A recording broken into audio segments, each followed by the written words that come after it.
Hello there. You are there, and I am here, and this is Within the Pages, Episode 3, where I talk to you about a book that I've recently read and I would like to recommend to the masses out there or to the 5 people that will watch this video. Today's book recommendation is from an author that this is the first time I've read him.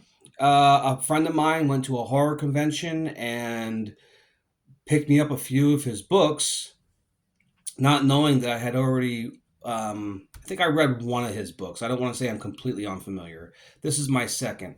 But this is Deadline by John Wayne Comunale. And it is a book that comes in at 249 pages from AD4L Press. Okay? AD4L Press. Really cool cover. Really awesome. John Wayne is a musician, an author. I think he has like a YouTube channel. He's a creator, man.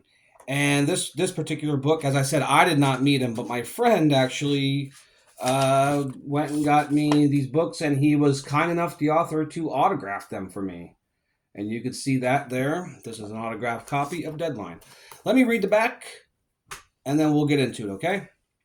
Cody Burns is a voice actor who lucked into his dream gig. He works from home, sets his own schedule, and parties every night like the ship is going down. So what if he's a little late turning work into his agent every once in a while? He's got the golden pipes and is in demand. When a competing agent contacts him out of the blue with a once-in-a-lifetime offer, and they answer to getting out from under the thumb of his current representation, Cody is more than intrigued. The mysterious agent takes care of his every whim, keeping Cody happy, on task, and working hard.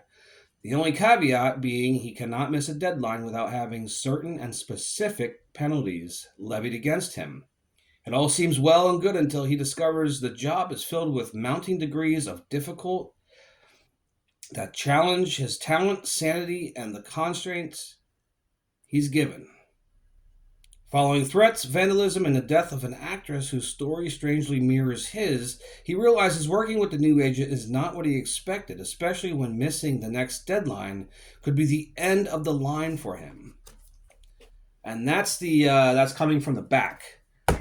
So that pretty much puts the book in a nutshell for you. It's about this guy named Cody Burns, and he works as a voice narrator. He does audiobooks, and he's really good at his job. Really good at his job. And his agent Don he's reading a book for a late night talk show host or something, and it's a fantasy book. There's like 5 books in the series, and he's really bored.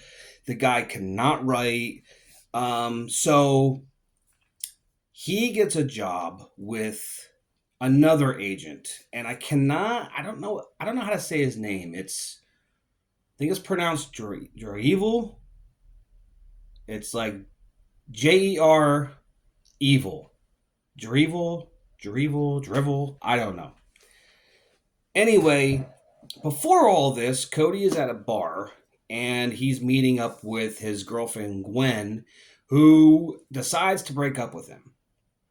And if Cody thinks that his night and his life are bad, well, things really plummet for the poor guy. Because when Gerevil comes into the story, he has a client, and he is strict with these deadlines.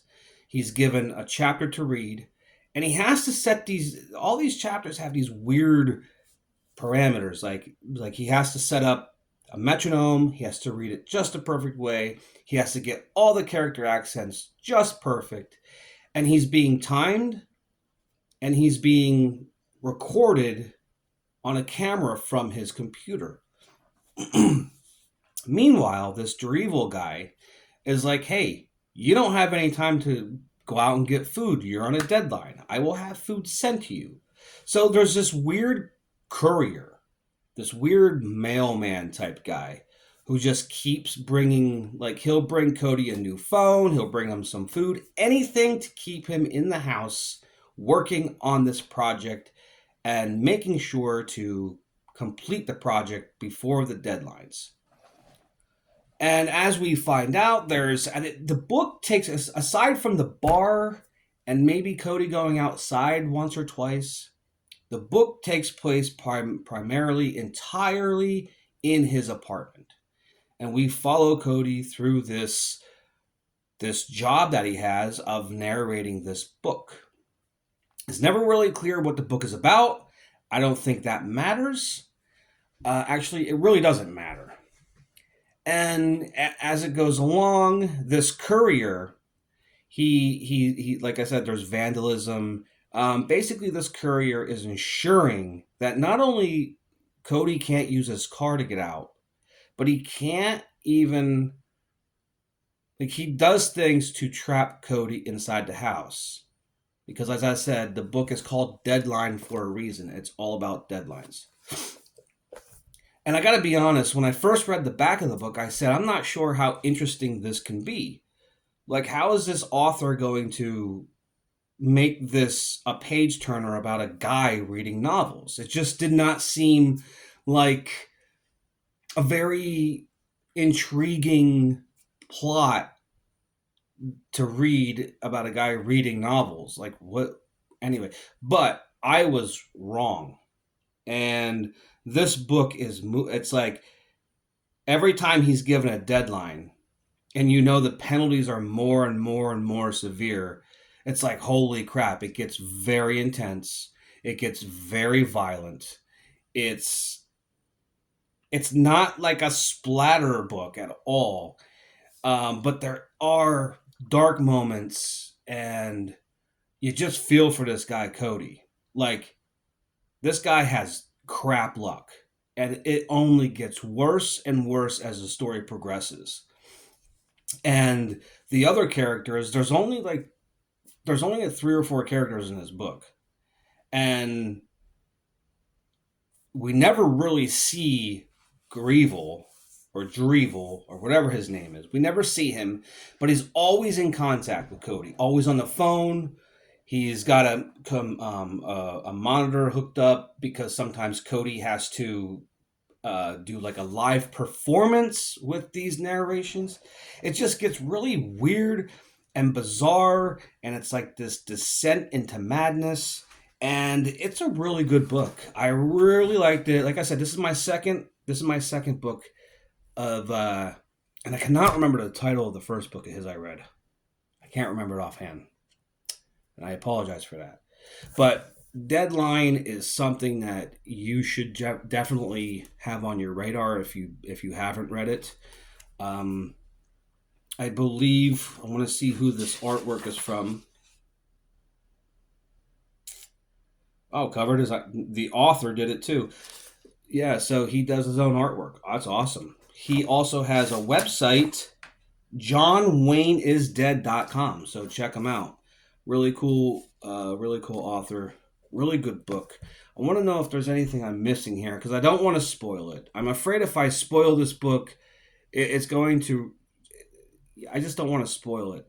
But okay, we have just Cody, and he's reading this audiobook. Just wondering if there's anything else that I missed that I want to talk about. I think that's about it. I think really, in a nutshell, I've kind of summed it up without spoiling too much.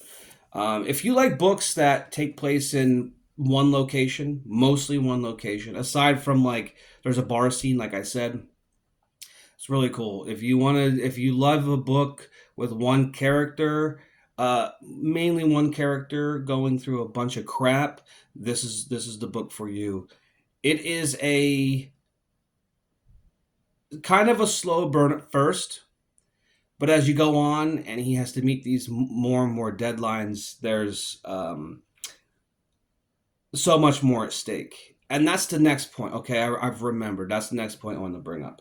Along the way, Cody does not have a lot of time in between these chapters to do anything. right? Like he's being monitored, he's being watched, he's being observed, and he's in between these breaks that he's afforded. He stumbles upon these articles of this actress named Harriet Pratt who died mysteriously, and the police and everybody think it's foul play. She was on the set of a movie, and the director and the producers were like, yeah, she was acting sporadic. She was never without her phone, and she wanted to just keep shooting, shooting, shooting, shooting, shooting. She never wanted to take a break. And we get the sense that, well, it's pretty much known that the agent that's making Cody read this narration has also done this to this actress, and it doesn't turn out good for her.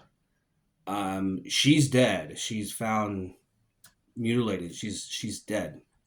And as Cody continues to read all these articles, there's a really odd similarity with his own situation that he's in. And yeah, it's kind of really creepy. So yeah, that's all. That's the book in a nutshell. I don't know if I did a good job kind of talking about it, but like I said, I was kind of tiptoeing around. I don't want to spoil too much because I want you to read it. It's well worth your time to read it. It's 249 pages. Kind of goes by fast once you get into it. It's a little bit of a slow start. That's not a criticism. It's just, building up tension, getting us to know Cody, getting us to know everything that is at stake for this guy. So yeah, that's episode 2 of Within the Pages. I hope you enjoyed it. And like I said, I got more reading to do, so I got to get out of here. Take it easy. We'll be back with another video shortly. Adios, everybody.